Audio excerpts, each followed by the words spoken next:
Có để đó tí nữa. Thằng kia tao phải uống men tiêu hóa thôi, cho tiêu hóa rồi tao quá mệt. Chịu luôn ạ.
Ôi giời ơi, trở lại với 5 à?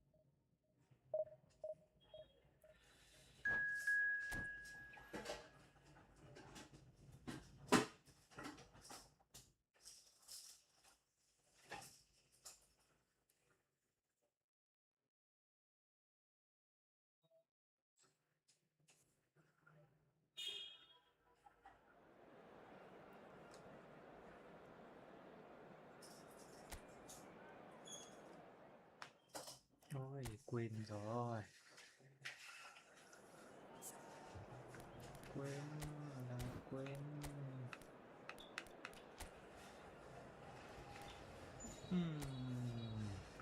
Differ. Saliba nữa nhỉ.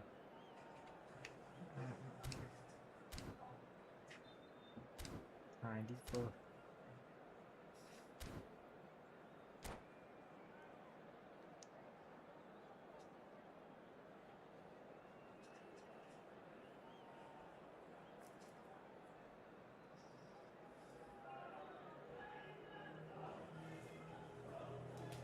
Ui, sao nó lại giật tao nhỉ? Tiếng mới nóng cái rằng. Không, nó giật tê. Tiếng chả giật, điện chả giật. Sao lại vẫn còn điện?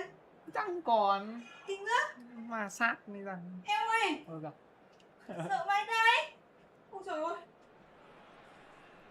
Well, there is a definite sense of occasion here as both teams square up to each other with fire in their eyes. This is a day for hope, for expectation, for renewed ambition. There's nothing quite like match day, especially here. This crowd doesn't do ordinary, and we should be in for something very special. The action has already started. Solot, without doubt, one of the players of the week. An awful lot expected from him. Yeah, I think it's safe to say, Peter, that he's likely to be the standout threat. His form couldn't be any better right now, and he's thriving on the responsibility to lead that attacking line. Well, he certainly wasn't in the mood to take any risks. Oh, that's clever. Oh, that's well spotted. But it is clear to see that he is not at all happy with that. Well, that's down to a simple miscalculation. No more, no less. Vậy là hơi lag rồi. Vậy là hơi lag rồi.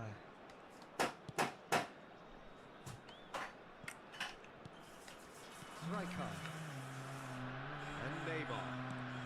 Aims beyond the defence. That's a modern defender's instinct from a modern coach's Bây giờ mindset. Phượng không có chuột tay của lưỡi Tèo ạ. Hết chưa Tèo? It is early, but Ai the biết game được. hasn't yet sparked into life. Played into space. And the shot! And the ball's... That's another Úi chance! giời. Oh, the ball's run loose here.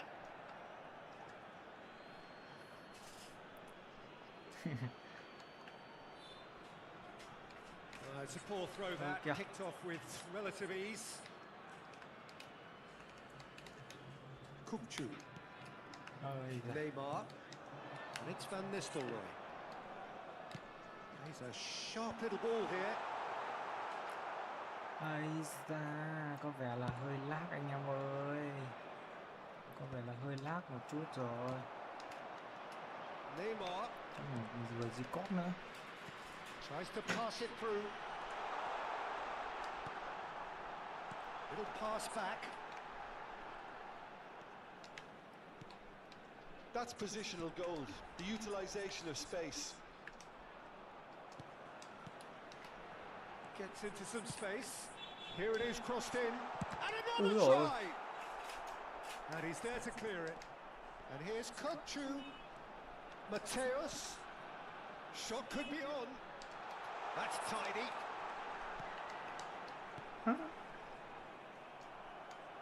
Well, that was well positioned and well pinched. They can't hurt with their backs to goal.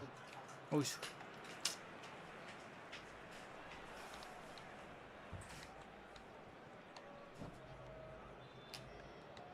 Well, nothing to report in terms of goals, but it's not for the want of trying. I actually think both teams are playing okay here. We've had some good attempts, although they've mounted to nothing so far. Baresi. Possession football, Jim, we're seeing plenty of it. What is it, though, that really makes it work? Well, for me, what makes it work is the fact that everyone in this team... Big chance! Trời. Oh, that was a Nguy hiểm half-decent effort. quá nhỉ. Yeah, it didn't come off, but still very good quick thinking on his part.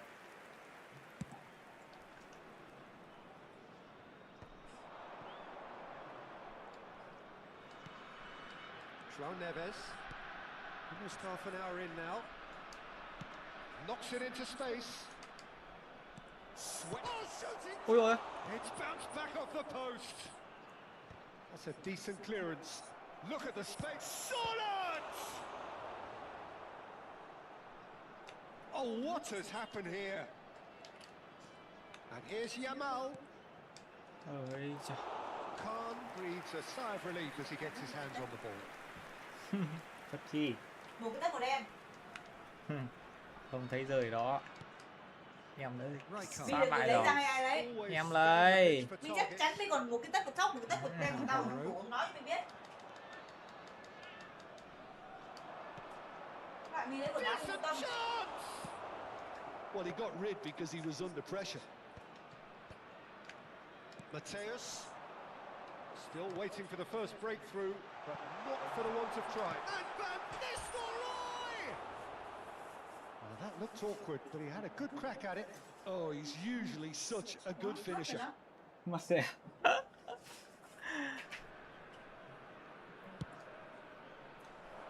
Thấy chưa? Thế rồi. Ngoác cái mồm lên. This looks promising. There's the Tao mà uống shot! mắc em không thấy.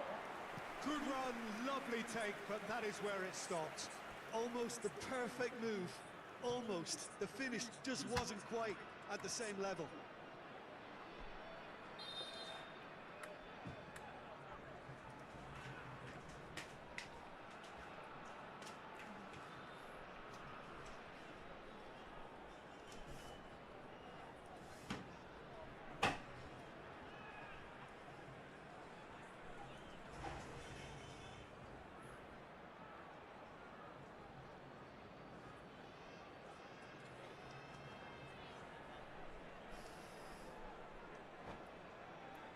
All he needs to do is to place this between the goalposts and basically let them attack it.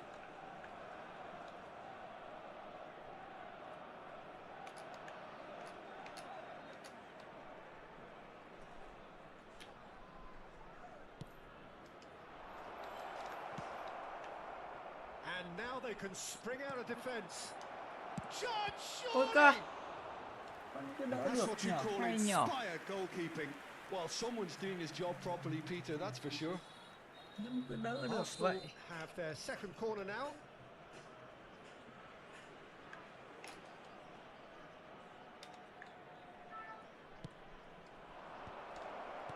Ôi. That has ended up in no man's land.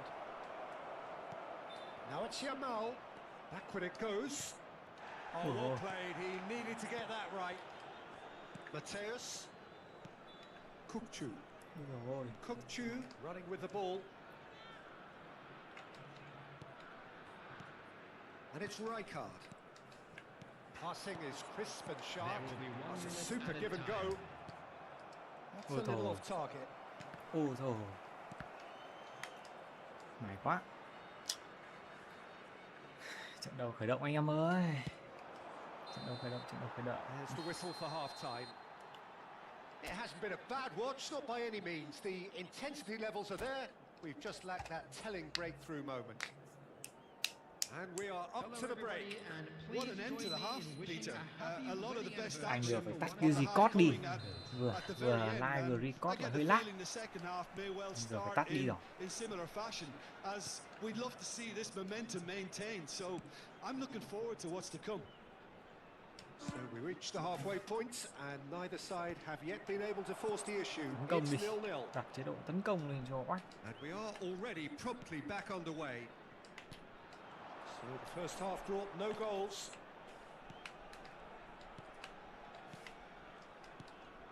Mateus. It's a promising position. And it's Kukçu. That's Rijkaard. Kukçu. And this is Van Nistelrooy! Oh, terrific save from the keeper. Van Nistelrooy is offering a wry smile there.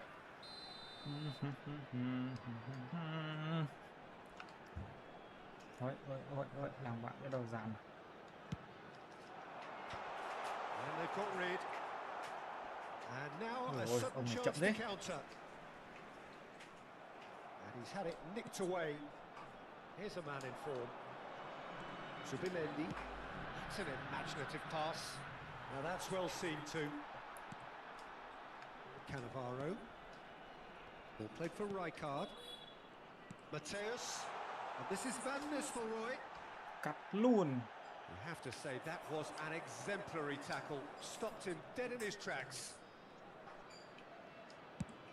Over to the other side.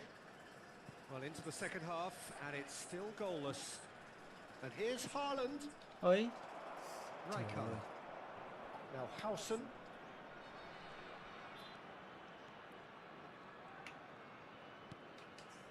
And it's Rijkaard. Mateus. Quarter of an hour into the second half. Oh, he's found support out wide. And still, we await the first breakthrough. Ủa? And he's gone backward here. Bruno Fernandes. Well, they can break here. Haaland looking to shake off some unwanted attention. Well, they seem intent on marking him out of the shoot. Ui trời. Không được rồi. Lại bài. Ai à, làm bạn thay người rồi, là mình có nên thay người trước không nhỉ? Ông Soros này có vẻ là hơi chậm. Thôi không sao.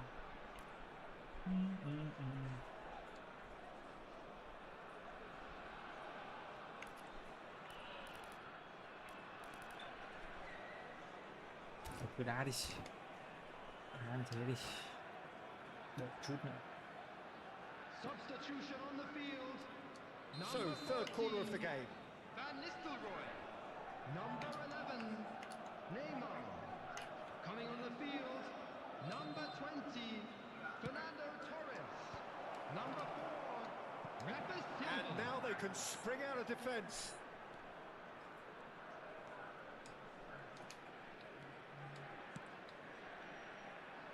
Bình tĩnh đấy. Mateus plays the game a step ahead of almost anyone. Rafa Silva. Oh, facing up to his adversary. This is a formidable matchup. And this is Torres. Now then, the ball's come loose. And he's been shifted off it. Close, takes a shot! It's loose now and they want to get it back. Another save. Fernando Torres, really can't believe it. Foiled by the keeper again. Corner number 2 then.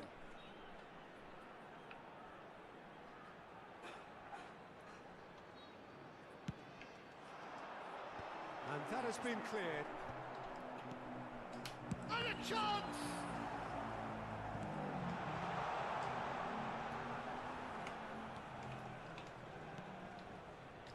And it's Rijkaard.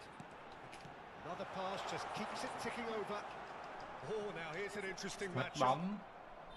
Well, the defence proved infallible then, but that won't be the last they'll see of him. Tries to play it through. Goes for a shot! Ui rồi. Sút Oh, he này did khó the quá. hard part right, but fluffed the finish. It was such a clever idea to lift it into his path.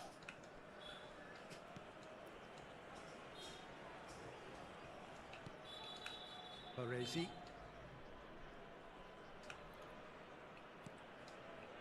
Rijkaard. And it's Mất bóng. Cannavaro. Ui. Taken back almost at once. Yamal. Chết Shot chưa? goal! Chết chưa? Hay. And it's in! That could turn out to be a huge goal! Well, Quá what a hay luôn. shift in moods here, Peter. That weight's finally off their shoulders, and tails are well and truly up. The goal scorer. Oh, one moment you're in possession, the next you're picking the ball out of your own net. That one will sting. Well, look at the manager here. He's Vẫn cứ absolutely để tấn công nha anh em. fuming, and he has Tạo every sức right ép. to be. Ui You rồi, can't win rồi, football tốt. matches if you give the ball away like that. Ăn này. Ui. Không được. Hơi Arsenal sâu. have taken the lead.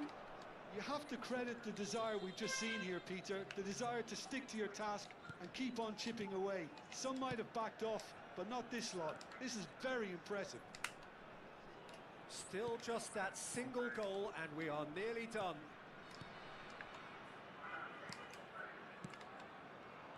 Keep calm and carry on. That's the job in a nutshell now. Ây da. Không được rồi. Passes coming off in quick succession here. Turns back here, probably the best option. Some resolute Mất bóng defending there. này. That's a cute ball. It's Không được. good alertness. Well, it's probably safe to say now, Peter, that it's going to be all about game management from here. 2 added minutes has been And he's picked it indicated. up out wide. Oh, that's fabulous. João Neves to Bruno Fernandes.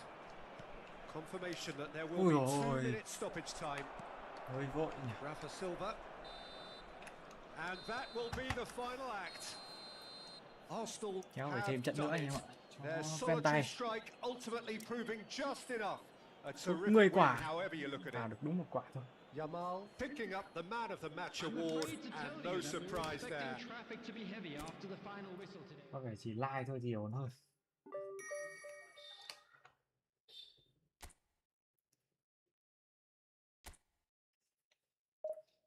Thêm một trận nữa đi. Đó. Xuôn tay cái là mình, dù ông kia đã giải.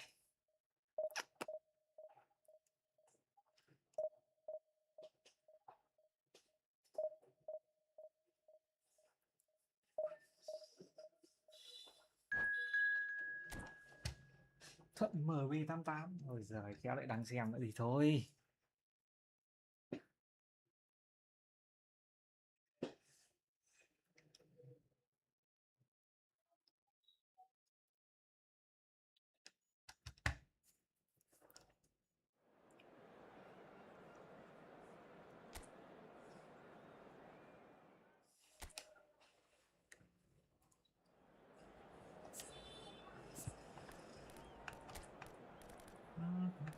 Trận nãy mình không thay người nhỉ?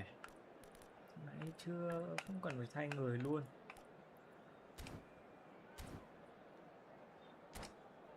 Thôi cứ đá đội hình này đi.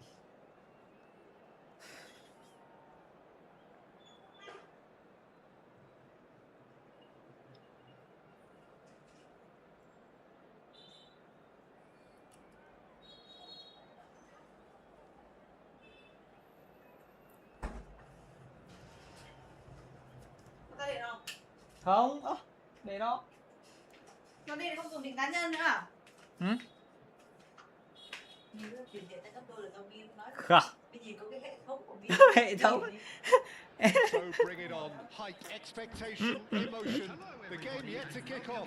The excitement already palpable. Just listen to that noise. This place is definitely up for it. Let's hope we get a contest worthy of the setting. Nào, vô thôi. So Vô bên that's got ra things nhá. underway. Ai da. They appear to be shaping up Thằng này in có vẻ đá a tốc độ hơn này. 4-4-2 formation. Well, what I like about this system, Peter, is the way in which both central midfielders Rồi. have to work in tandem. If one opts to go forward, Ui. the other sits, and when one moves either side to snuff out an attack, the other will hold the central ground. Ui. Communication Cua is sút được kìa. obviously vital to make it a success, but this team knows what it's doing, and Ui. I think we're going to see that Trời ơi, chuyển reflected. thẳng kia mà chuyển về thủ Thuan môn an Mb88 toàn này. cuts it out. Này.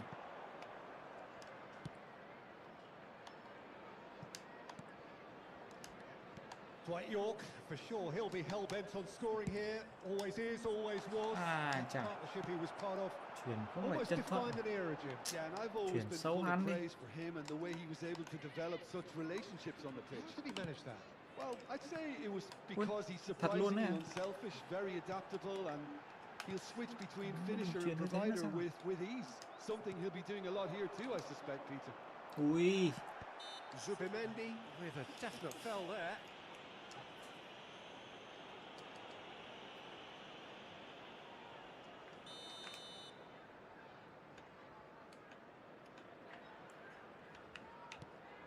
Baresi. Neither side especially adventurous early on. Played in by Robertson. It is Có a cặp trung corner. vệ Gabriel Magalhaes và Saliba rồi. It Sợ might gì not đâu. be such a bad idea playing this short and into feet. Absolutely, they're certainly not as big as those trying to stop them. Này thì That's an excellent interception. Arsenal have the chance to go the other way. ui ôi, chuyển mạnh Well quá. played. That has snuffed out the danger. Dạ. Well, the runner's been sold a little bit short there. Arsenal clearly should have gone for the easier pass. không bắt Now bài they'll have thành công to đó. quickly regroup. He's well positioned here. And he thumps it clear. Olise is looking to influence the game from out wide. He's on it. Can he get away? Ai da. Baresi with the challenge. Ông này hay and he phạm has lỗi thế given nhỉ? away a free kick.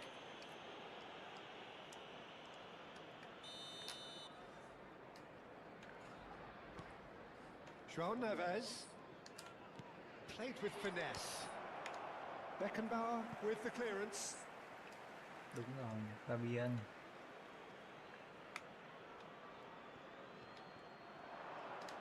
Yamal, he's tried one! Ui rồi. That's got him rattled.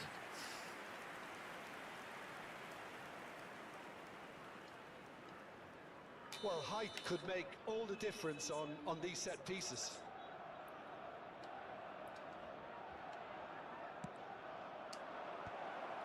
And he was alert to it. That a foul? Tí Yes, ăn the được. referee's given it. Tí nữa là He knew what was coming. gì đây? That's the yellow card. Không ai làm gì đâu. Chả ai làm gì cả. Không ai làm gì cả luôn ấy.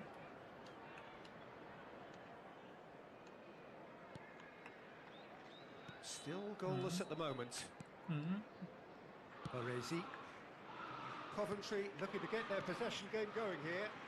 Yeah, it can be very stylish and expansive to watch if they get it to the standard we know they can. But what's key is the number of ballers in the team. As Giời. A One real thua, one chance thua. and a real let-off. well, that always looked a little ambitious for me, but still, at Ô, least nãy he giờ vẫn là had không đều à? the confidence Mình to thấy take mình it tấn on. công nhiều ấy chứ. Oh, this looks sharp. Nicely Ôi shaped ball. ôi. Oh, nicely intercepted. Thế thì chết. Elise. Lam. That's a sharp pass. Lovely pass, but can he get there? Well, he certainly wasn't in the mood to Phán take là any lên luôn. risks. Jordan Henderson is someone so often referred to as the defender's defender. Well, the ball just didn't work out for the run that he made. They should have done a lot better there. The final ball was very poor. He is through Đánh đầu. here. Ăn. Ui giời. Deflected behind for a corner Không kick. được. Corner number 2 then.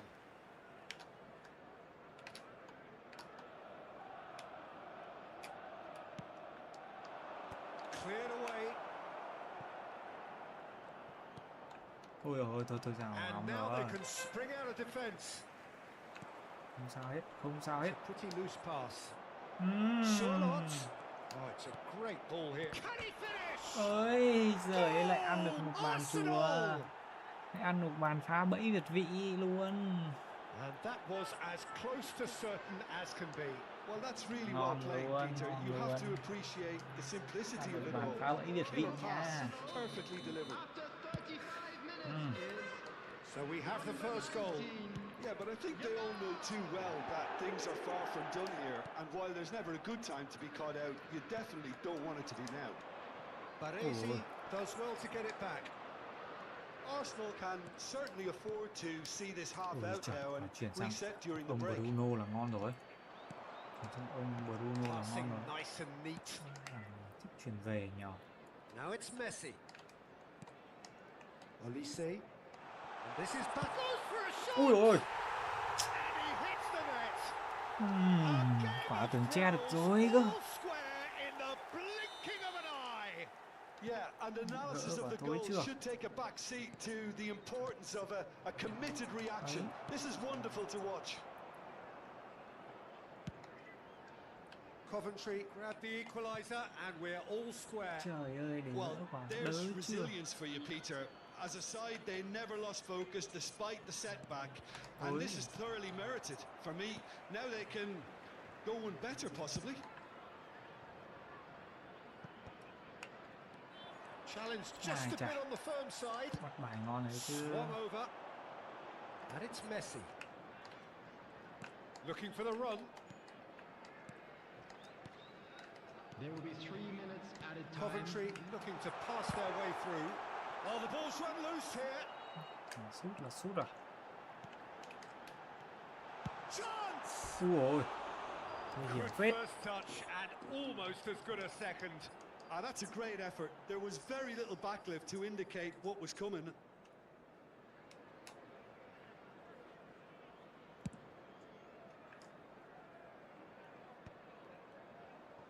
João Neves. Passing is crisp and sharp. Haaland is Nguy hiểm onto phết. this. And Jamal. Nguy hiểm phết. Ôi giời ơi. Bật nhả thế được chứ anh em. And again they hit the Cú đúp front. của Lamizaman rồi. We knew what was coming, and he has outfoxed the keeper again. And the Kết thúc first hiệp half is một. done. So we have here a genuinely competitive game with Từ đã anh neither em team truly in control. A single goal the difference at half-time. Caution certainly not on the agenda here from both sides. Well, I think the message from the manager at half-time will be pretty simple, Peter. He's going to want them to play at a higher tempo, press more, higher up the pitch, pass quicker, and entice the opposition out of position. He knows how crucial the next goal will be. Arsenal are leading by 1 in a finely poised game. It's 2-1 at half-time.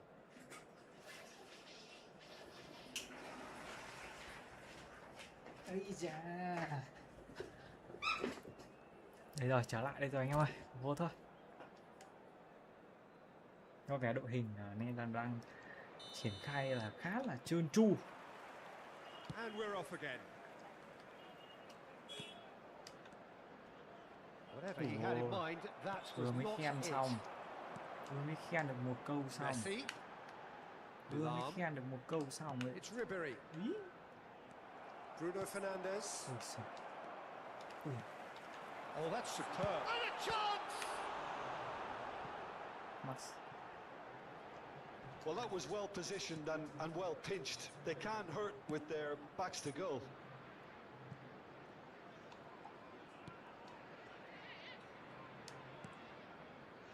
Gabriel.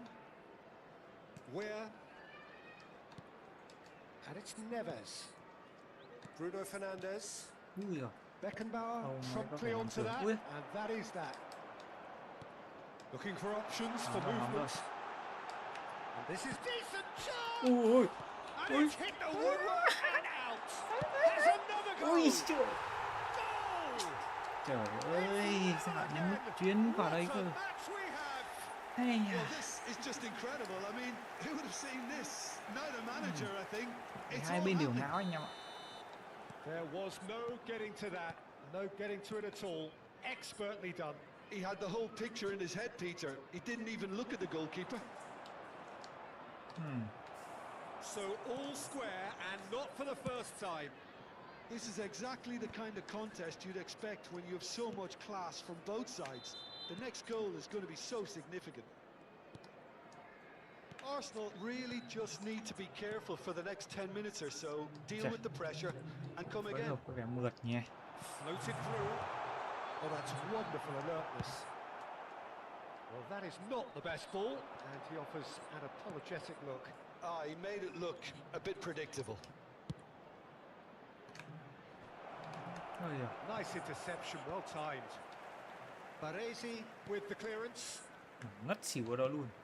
Olise. And it's Ribery. He can run onto that. And this is Batistuta. And he's got the beating of his man. Chạm luôn. Oh, surely that deserved better. Batistuta deserves a lot of credit for his willingness to make those runs. The passers will always have an option with him. Coventry have their second corner now.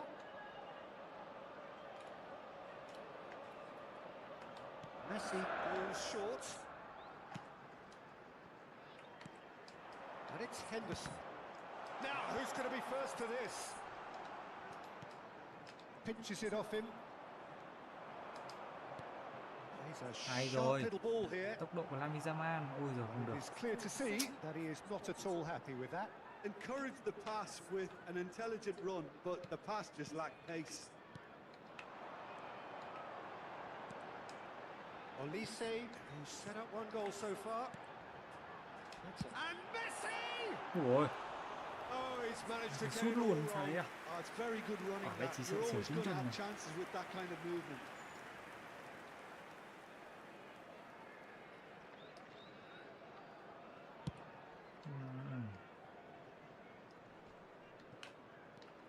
Olise, Cao thế mà không lấy được bóng kìa. Messi, looking understandably energised after his goal.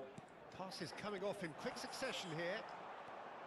Weir, they're trying everything to subdue him here. Yeah, and if they're going to try and stop him in this fashion, Peter, they're going to really test the referee's Bruno patience from here. Fernandes không chưa thể hiện được nhiều nhỉ.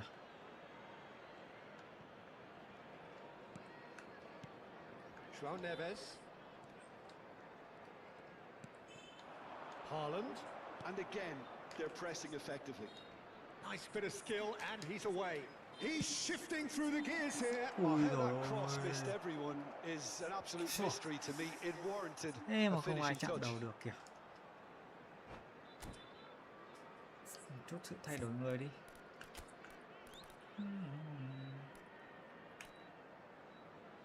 Romelu Lukaku ấy, cho ông này đang phong độ cao này.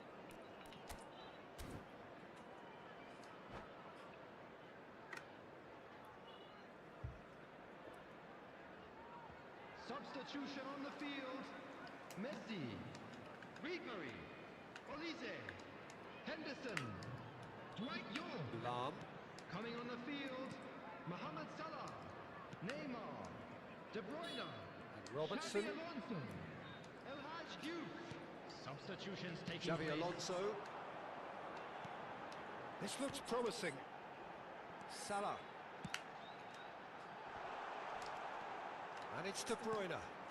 Oh, that was vital. Somewhere off target.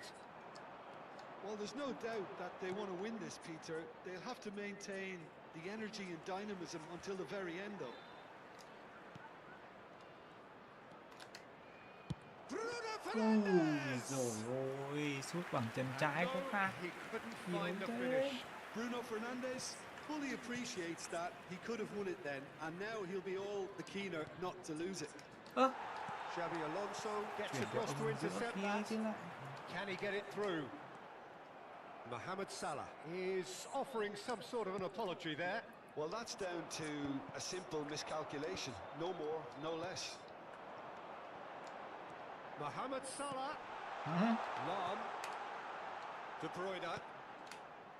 Well, that might be that, Peter. Maybe both sides just going to have to settle for the draw Ngon luôn. now. Ngon luôn. Tries a Hat shot. trick luôn. Yes, he's done it. Late in the Hat-trick day. luôn. This could well be it. And a trademark move ends with the Hat trick dành cho inevitable Lamine classy Yamal. finish. Yeah, when you're hit on the counter-attack like that, it's like walking into a sucker punch, and they're dazed. Clinical, just clinical. What a game this is turning out to be for him. Well, he's Ôi, made this game all about him. He's got a fantastic appetite for goals.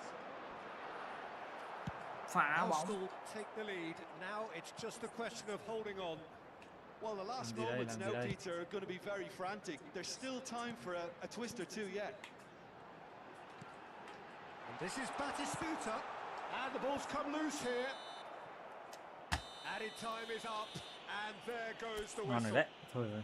Arsenal hôm kia đá thôi. proudly puff out their chests in victory. They know that was a battle. They know Đẹp it luôn could thôi. so easily have gone the other way.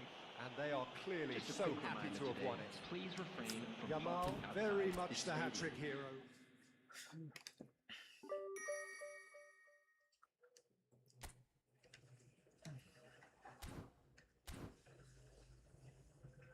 Tạo phỏng nhỉ. Thôi mình tạo phỏng trước đi.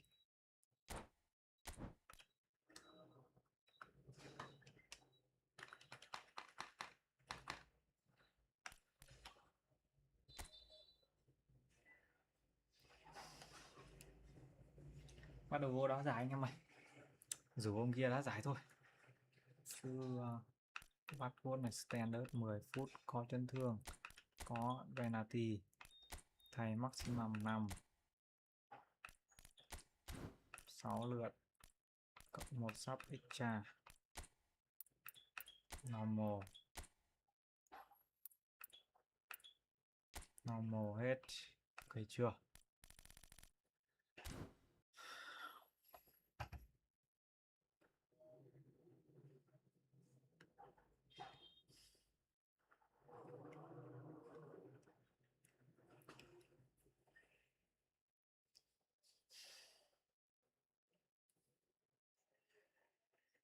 Đấy, ui, ông kia bắt đầu.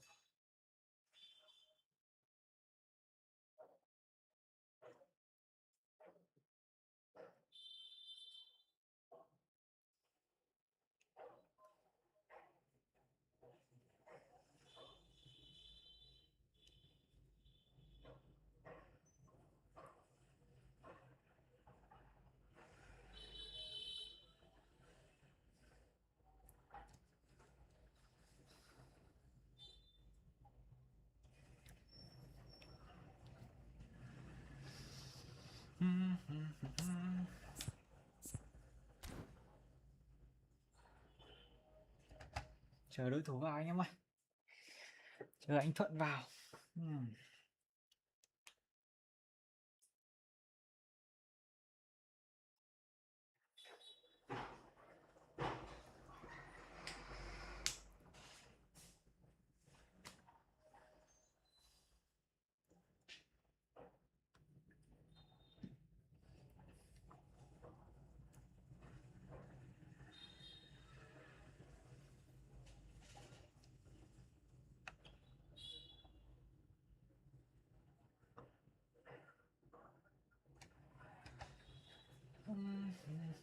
Chắc đại ca đang vào anh em ơi. Ơi giời, ơi giời.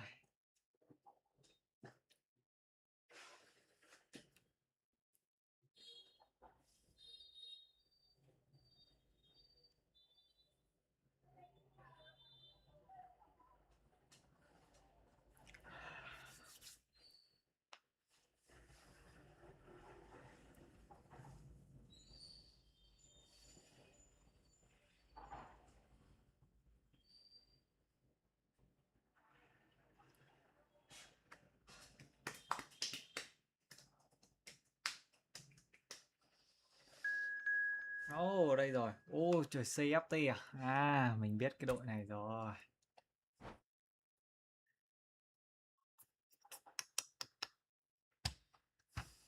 Đây là một tổ đội khá mạnh đấy. Càng rồi nha. Càng. CFT một tổ đội của Việt Nam đấy.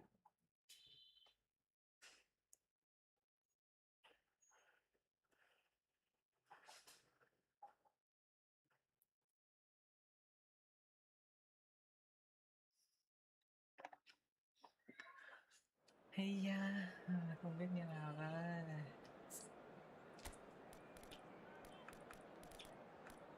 Sân là sân eFootball Stadium.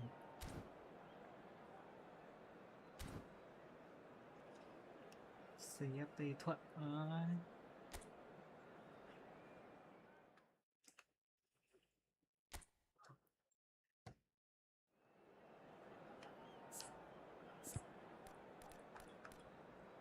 Xem đối thủ thế nào. Thuan Mb88 cũng Neymar. Ôi, chà. Đội hình cái line up khá mạnh anh em ạ. Đúng meta luôn.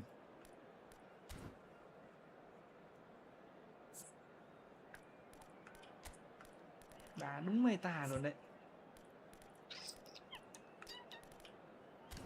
Thôi chả sao, thua thì thôi anh em nhỉ. Vô luôn kìa.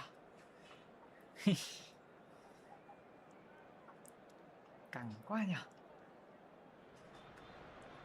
Well, what a sight this is. A Mặc áo Việt beautiful Nam luôn evening mà. and the promise of a match that will really get the juices flowing.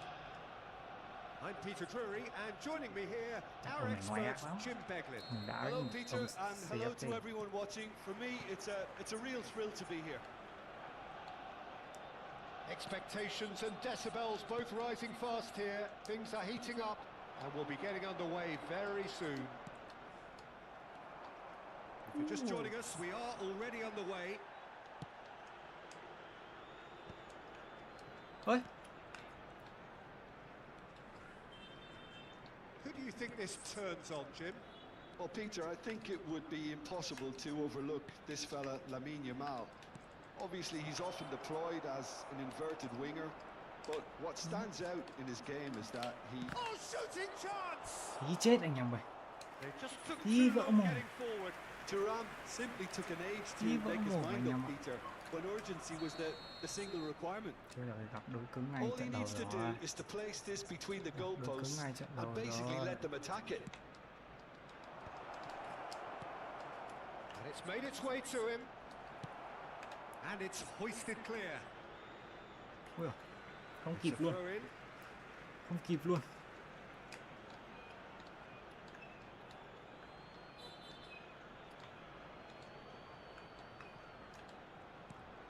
Alvarez aims beyond the defence, in towards the back stick. Đang ra man mà đòi đánh Play đầu. for a goal kick.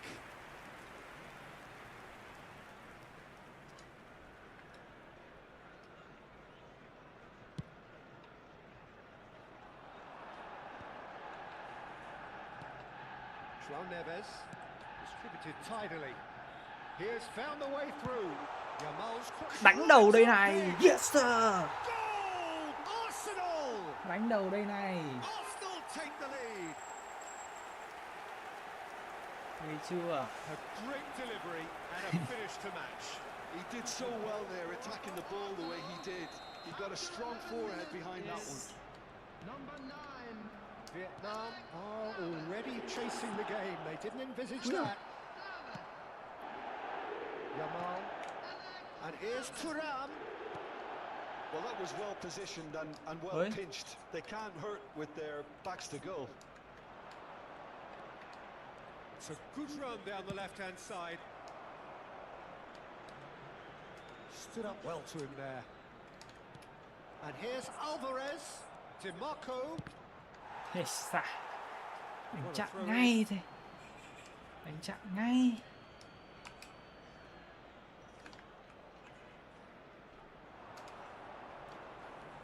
DiMarco.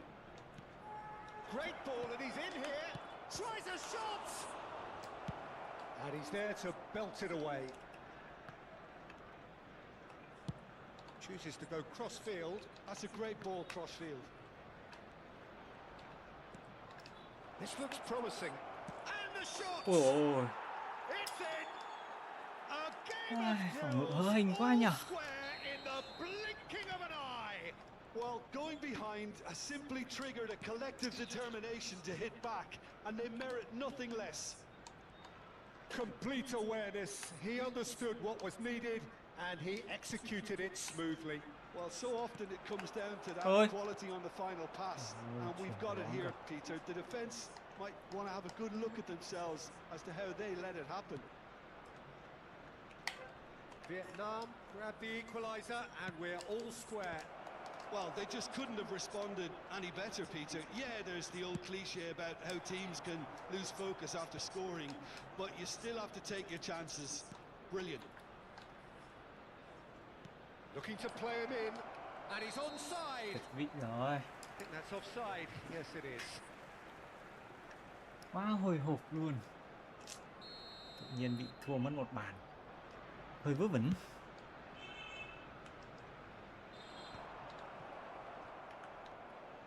That's a Bình sharp tĩnh ha. pass.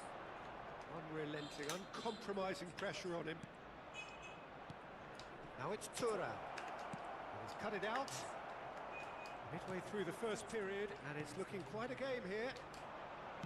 Looking for options for movement.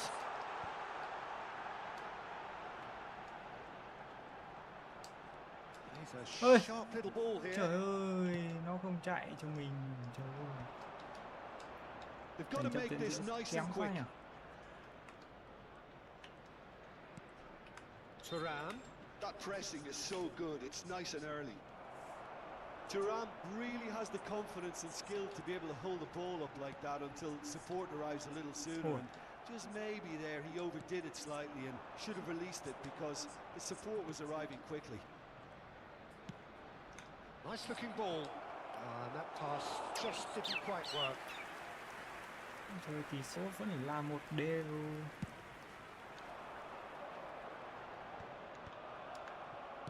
Ôi.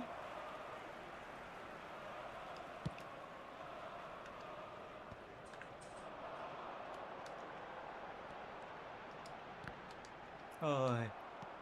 Chết giờ. Alvarez. And the counter is on. Now Tonali. Into the final 5 minutes of the first half. Zubimendi with the clearance. Mbappe. Lovely pass, but can he get there? Oh, that's wonderful alertness. Đá vớ vẩn thật đấy. Cleared without complication. Well, that looks a decent ball. Well Sure. cut out, no margin for error there at all. 2 added minutes has been Saliba. indicated. Yamal, who does have an assist to his name. Tonali. Now Mbappe. And it's where? And that was very necessary. And there is the half-time whistle. So it's all squared. Neither side has been able to make a telling difference, but it hasn't been for the lack of trying. Arsenal are level pegging at half-time then, and it's a finely balanced game. 1-1 the score. Expecting traffic to be heavy after the final whistle today.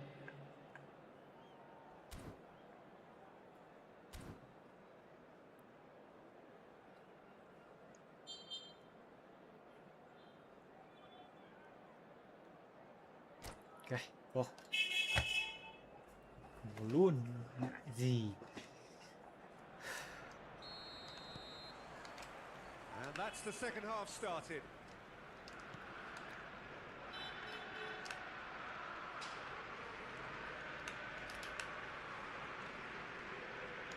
Great defending, strong and determined. Yamal is in a really good position out wide. Ôi trời ơi. Alvarez. Để sụt mẹ đi. Oh, and they're quick to press here, right on top of them. Decent progress down the left.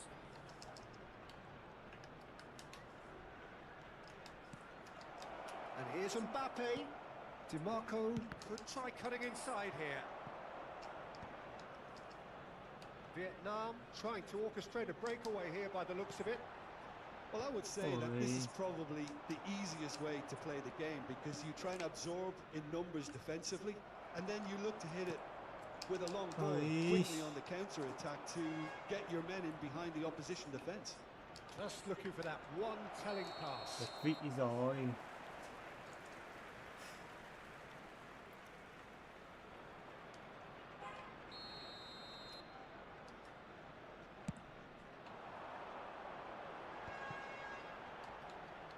Engages and forces him off the ball.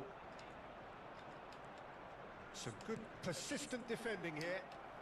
Well, Peter, just see here how a lot of the attacking players aren't dropping back anymore. And that means just one thing, I suppose. Yeah, they just simply want to engage the counter-attack. He's picked his way through, delivered in. Not pretty, but it gets the job done. Well seen, saw that coming. That was well played, well stopped. Opts for safety.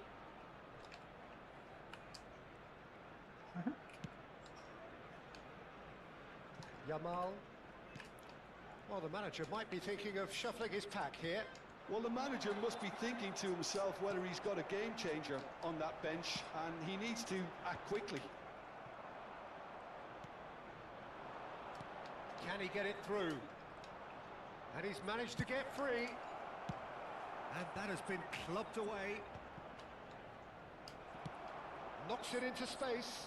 Oh, played right. Oh, he's been caught on it here. Ôi dồi ôi. Đèn thế nhở. Looks to get on the end of this. It's a good foot in there. Haaland. Yamal under intense pressure. Ơi. Yeah, and they've got to be careful, Peter, that they don't allow their attempt to snuff out the threat now to turn into indiscipline. Thuan receives. Big chance! He's got away with one there. Đèn And thế. this is why Quả thủ almost môn every kịp team kìa. presses from the front these days, Peter. If you get it right, it creates Không more kịp làm gì chances. luôn đấy.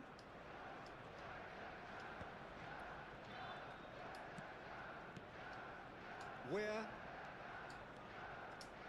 Arsenal looking to pass their way through. Alvarez. He is through here. He's on it. Can he get away? And the flag has stayed down. Oh, what Ui a dồi ôi, may play! quá. Fair attempt, just the wrong outcome. May nha bạn. Yeah, he may have snatched at that a bit, even though it was quite close. Lúc thay đổi người rồi.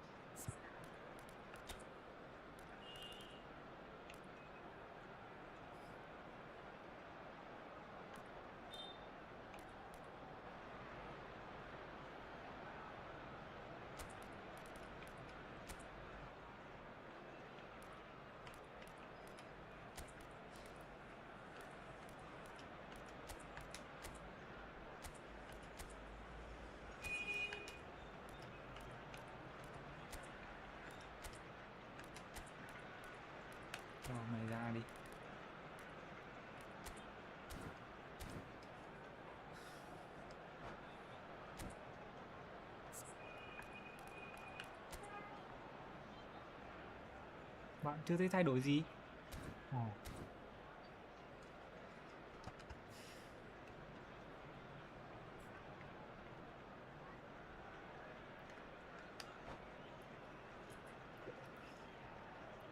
Substitution for Arsenal. Number 90. We have got changes here from both sides, in fact. Number Two 9. fresh faces and both in the front line. Coming Well, on it the looks field. like he's playing his trump card. That'll inject a lot of energy up front. Number There were 13. better options before the ball was lost. Easy to save him up here, I know. Rodrigo fire shoots. Ôi, sợ thế. Somehow he managed to miss it. Ôi, That sợ could yet thế. prove very pivotal. Chances like that just can't be Ôi. wasted.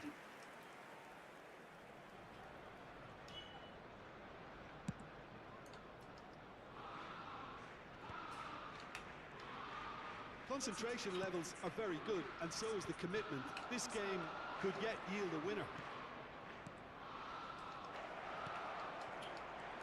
Lookman is onto this. Too much on it, and that is an easy claim for the keeper.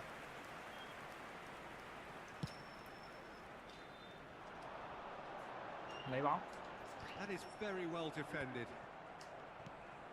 João Neves. Ôi, Chouameni producing a good steal there, showing a good level of alertness. And it's Grimaldo. This is intriguing. Next goal critical. Listen, the fans haven't given up on this by any means. They still believe it can be won. They're back in possession and ready to go again. Now, can they get him away? Cross flung in towards the middle. Where attempts a clearance. In again. Zubimendi is there to clear. Saliba. Nice bit of skill, and he's away. Chooses to go back. Oh, cracking ball. He's in a great position here. Knocks it out wide. There will be 1 Alex minute Grimaldo. added Big time. header! It's anyone's ball now. And that has been knocked clear. hay Play à. for a Trận throw. đầu phải bước vào hiệp phụ rồi.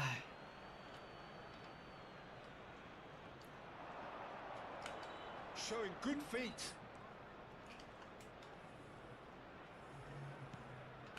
Rice. Now this could be a chance. And that's a good shot at goal. Ô tô. Yes, he's done it!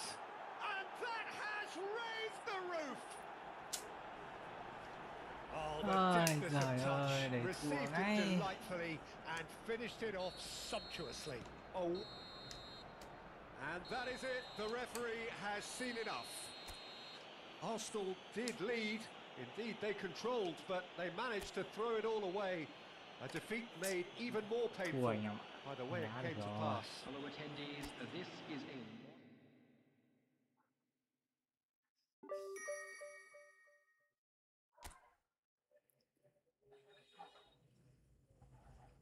Khó nhỉ.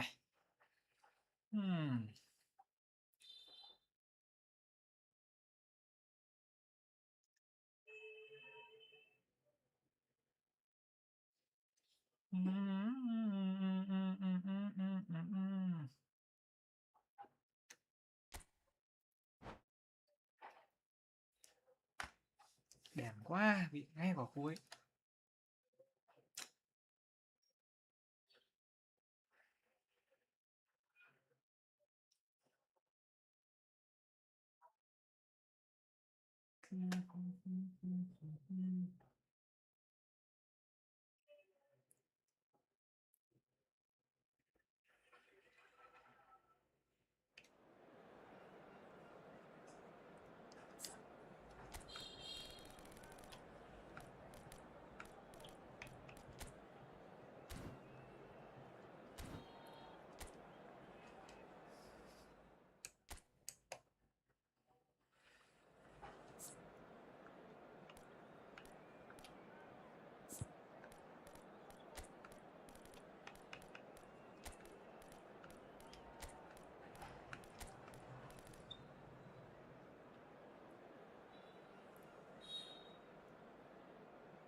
Vô luôn thôi anh em.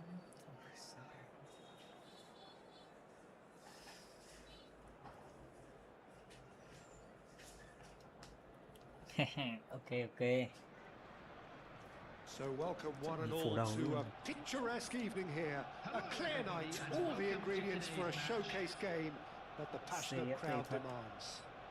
Chán quá. I'm thinking he was squeezed that bit harder and the task became too much. I think he's got to be a little quicker in his distribution then and get others into the match. Now it's Thuan. They want to be quick here. It's breakaway time. Good play on the left-hand side here. Now he's got space here. Oh, the chip pass hasn't quite come off. Không được. Có dấu hiệu tích cực rồi anh em ạ.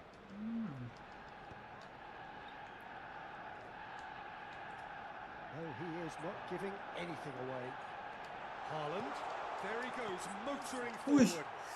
Well, he certainly wasn't in the mood to take any risks. Để sút bô đi.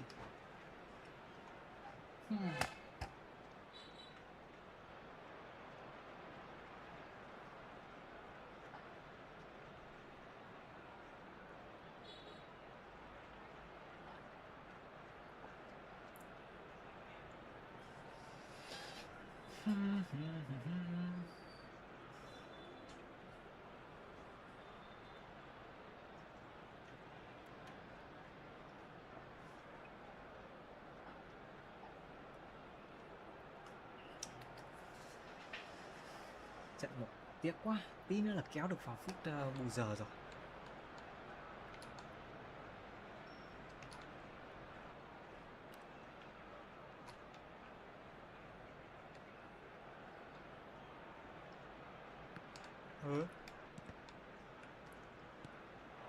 Oh, and the finish! Ôi trời ơi, And it's thế mà hoisted không ăn clear. được kìa. Thế mà. Neither side yet able to find the net. Lovely pass, but can he get there? Now this could be a chance. Oh, chance! Ôi, trời ơi. All right. One sweeping move executed with deadly efficiency. Look, if you want to Đèn be thế effective on nhờ. the break, then the key element is Thì đẹp always thế pace. rồi mà. That's what really rips defenses apart, and it's difficult to find an answer to it when it's applied like that. Vietnam have penetrated for the first time. Well, and the shot! Ok chưa? Yes. And once more we are all square. Tập trung, tập You trung. score, we score.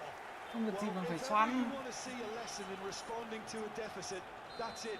Their heads didn't drop, and now their chins are up. Ok nha, anh đang cố nha. And he stuck it away as if Gỡ laser bàn, guided. gỡ hòa luôn He had the rồi. whole picture in his Ôi head, giời. Peter. He Ôi didn't even giời look at ơi. the goalkeeper. Ôi, sợ. And that has added a whole new complexion to the game. Well, they just couldn't have responded any better, Peter. Yeah, there's the old cliche about how teams can lose focus after Hay scoring, nhỉ, bạn but bắt you bài luôn still mà. have to take your chances. Bạn bắt bài luôn mà. Brilliant. And he cuts out the supply. Mb88.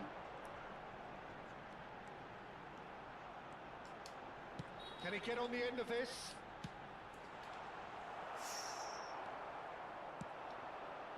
Still very early doors, but it is a closely contested affair. Mbappe. Now it's Thuan. João Neves. Ôi, Romani spots it and intercepts. Subimendi. ôi. Cứ mất bóng như thế Romani. nhỉ. And here's Mbappe. Now it's Alvarez. Header! He will be livid with himself. Well, there's always that risk, Peter, when a team Mì commits là trận too đấu many đáng numbers xem này forward. này. You can't help Nào, but leave tấn some công anh gaps em at ơi. the back. Ui ôi, không được. And here's Mbappe. Yamal. Thuan. Skillfully cut out. He is so at ease on the ball. Solot. Ôi, cái gì đấy? Nicely weighted ball. Picked out brilliantly. Alvarez. Now it's Thuan. Saliba deals with that comfortably. Bóng tí lên đi. Is herring Dễ after đá. that one. Now it's Solot Ui, into the final 5 minutes of the first half. Saliba. ôi thôi. Oh, shooting chance! Trời ơi, It's in! chuyền ở nhà nguy hiểm And thế. they're back in front. Well, was he ever going to miss that? Of course he wasn't. Such a smart finish, and the setup was very good too, but defensively, they didn't cover themselves in glory here. So we have a breakthrough. Chuyền ở nhà Now nữa. how will things develop? He's had a shot! Ôi thôi chết rồi anh em ơi. Sticks it away! Toang rồi. Again, in a trice, and they are soaring! 2 added minutes has Then been mắc It nhiều won't sai lầm get quá. any simpler than that, but he's certainly not complaining. Such good movement. Some players have that natural ability to be in the right place at the right time. We've just seen the perfect example. There's the Hỏng whistle rồi, for hỏng half-time. rồi. Ôi giời ơi. Thua rồi. Dừng ở đây thôi anh em ơi. Khéo là phải chúng ta lại phải dừng ở đây rồi. Our fan club members who are celebrating their birthdays today. Toàn đá hay, toàn lỗi vớ vẩn.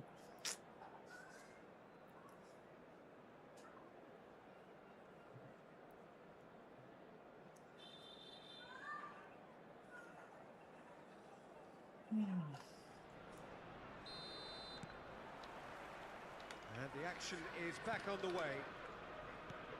I think it'll be fascinating to see how they're going to change their approach here.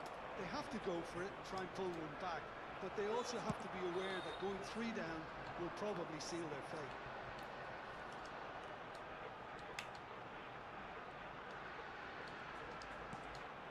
Vermeer. And here's Haaland.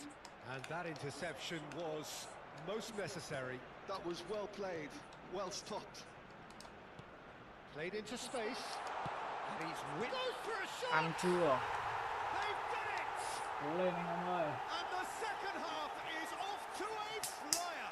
Đỡ được một bàn rồi. Simplicity Cố itself. lên. Some great movement here, and the pass was perfect. All he had to do was just apply the finishing touch. This is threatening to become a really good game. The manager must have given them an earful at half-time, and fair play because it seems to have worked. They've got to kick on from here now. Ôi, And he's being shifted off it. thế đó. Haaland Thế đó anh unable em to ơi. make it happen for all his good intentions. Đấm người. Knocks it into space. Ui, That's the keeper's ball. tiếc thế. So Jim, is that the manager telling the forwards that they must stay forward for now? Well, I think he just is concentrating on the shape here, and he wants them to press as high as they can and get in the right position to do that collectively. Oh, good read. Ôi, He read that really well and Why stopped now? it. Great ball if he can Ôi. get there. He's through and all alone. Mbappe! It's a goal. Two to the good, and they are purring. Absolutely purring. A truly wonderful strike, decorated with dip and curl. And you can see he meant every bit of that, Peter. He had his head up as he went to hit it. He knew his landscape. trời ơi, mình tưởng lấy được giống dối As cơ. if 3 weren't Quá nào enough. nó vẫn trôi qua This được. is nigh on utopian. Number 9. So time for change, and this one has been on the cards for a little while. Well, he's someone renowned for his pace and those darting little runs, but also for being a very good ball carrier as well. They want to add more dynamism to that front line. Vietnam go 2 up and into a position of real strength. Well, everything is going to plan, Peter. A day for a regular managerial heartbeat, at least for one. There's some great running on show here, but ultimately there was no way through. Haaland. That's tidy. Ơi, quen. Foul right on the edge of the box. It could go Ôi chưa either biết way here. chứ. No, the referee's judged that the offence Ben took mới place đau chứ anh em outside ơi. the area. So what can they conjure from this one? This then an ideal chance to cut the deficit. Ôi, ông này lại ông đá phạt tốt nhất à?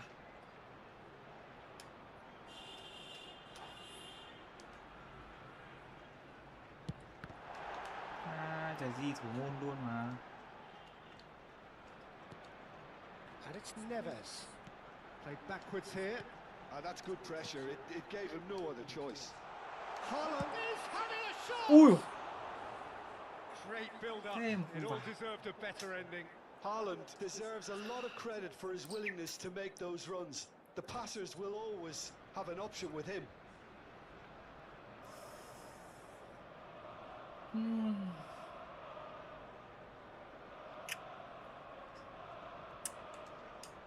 Chán thế nhỉ. Thủ 2 bàn liền. Ôi giời. Bình tĩnh nào.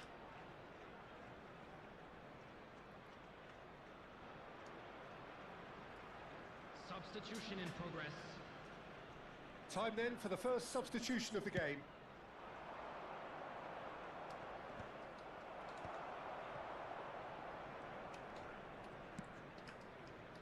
Thuan.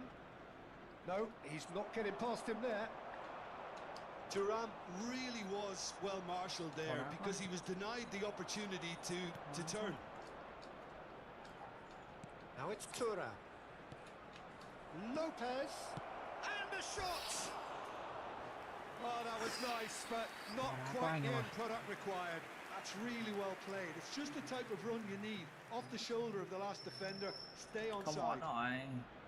Vẫn còn thời gian cho mình. Vẫn còn thời gian cho mình. Arsenal still have the cards to affect this game. Sao mà bạn khỏe thế nhỉ? Almost 75 minutes on the clock now. Van de Ven. Van de Ven. They get a throw in. Cố lên, cố lên. Ô, He has found the way through. Big chance! And it's there! trời ơi, ném quả biên cho nó luôn kìa. And they are Ai hiểu cruising luôn ấy. away. A momentary lapse exploited with glee. Well, you've got to give him credit Right. for pressing so quickly there. And when the manager called on him, he was only too happy to repay that faith. That's just as the manager would have seen it. An impact sub. Không thua được nha bạn. Không thua Vietnam được. grab a 3-goal lead. It's just too easy. Yamal. João Neves. And it's Lopez. Where? A probing pass. Ui, Yamal trời. looking to get on the end of this. Trời ơi, thua rồi anh em ơi. Thua tan tác trận này rồi.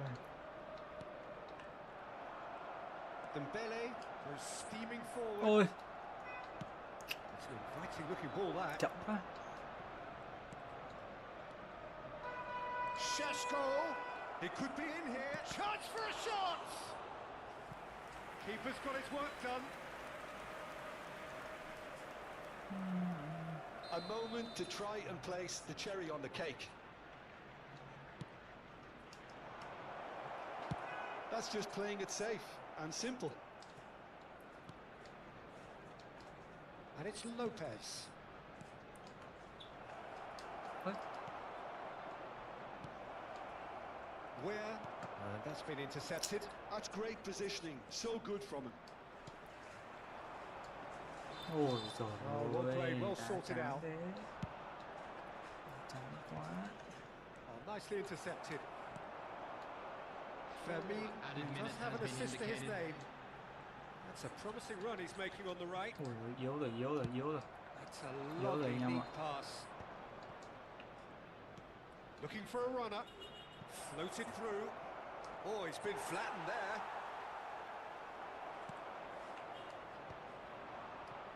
João Neves. Rice. Lopez. Oh, that is a... There's the shot! And that is the last Ôi effort ơi, of thua the rồi anh game. em ơi. A tale of two teams, one irresistible, unstoppable, the other fragile and seemingly clueless. Well, what are your thoughts on today's game then, Jim? Well, look, it was very one-sided. Their players didn't turn up for them.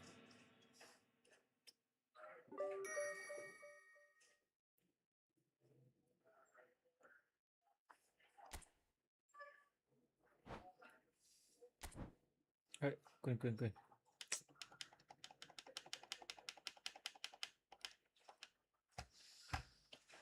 Ôi rồi, thua rồi, hết rồi. Buồn quá anh em ơi. À.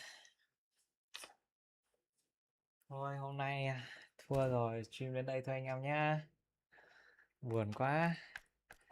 Hẹn anh em ở những trận đấu tiếp theo nhá. Chán quá đi.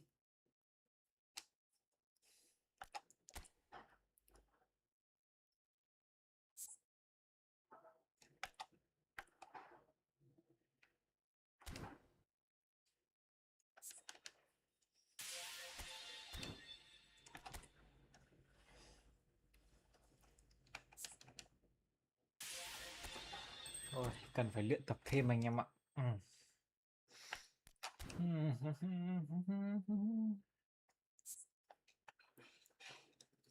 Thôi lần này coi như là đen đi. Đen thật chứ, trận đầu thế rồi mà. Chán thật.